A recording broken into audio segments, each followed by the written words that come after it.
各位街坊，平時咧我哋買蝦皮嘅時候啊，係咪成日踩坑啊？一唔係咧煮出嚟好腥嘅，一唔係咧好鹹，鹹到甩嘅，鹽分太高啊，俾老人家小朋友食咧一啲都唔放心。想揾一個可以用嚟做零食啦，又可以用嚟做煮餸做提鮮嘅蝦皮咧，真係好難嘅。直到我咧食咗呢個可即食嘅生晒嘅蝦皮之後咧，哇！呢個咧真係好啱我心水啊！咁而家我屋企咧日日都會食佢嘅，好似我平時滾個湯啊、煮個餸嘅時候咧，滲啲喺面啊，哇，鮮到不得了嘅。屋企嘅小朋友咧餵食嘅時候啊，打開蓋就咁放落嘴度啦，又可以用嚟做零食，好健康嘅。大家睇下個調料表非常之乾淨啊，一啲鹽都冇加嘅，一啲防腐劑都冇，就只有無蝦嘅，直接放落嘴咧就可以食噶啦。而且咧佢嘅眼睛啊，全部都係墨綠色嘅，證明咧就係用新鮮嘅蝦嚟生晒出嚟嘅，非常之健康，好乾爽，一啲沙都冇嘅。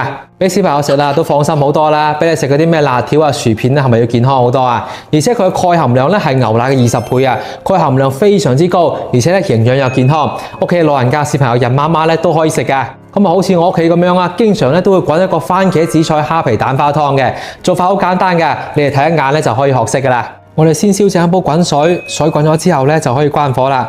我哋用筷子咧順住個方向攪住佢先，再淋啲雞蛋液上去，跟住放翻啲紫菜、蝦皮、番茄粒，再加翻啲鹽、胡椒粉嚟調味，最後淋翻啲麻油同埋蔥花芫茜就可以飲得咯。今次呢個湯咧真係鮮味得嚟啊，又有營養嘅，屋企老人家小朋友都好中意飲嘅，你哋翻去一定要試下。平時咧無論係做零食又好啦，滾個湯啊或者煮個餸啊，煮飯撈麵放喺粥度食咧都係好鮮味嘅。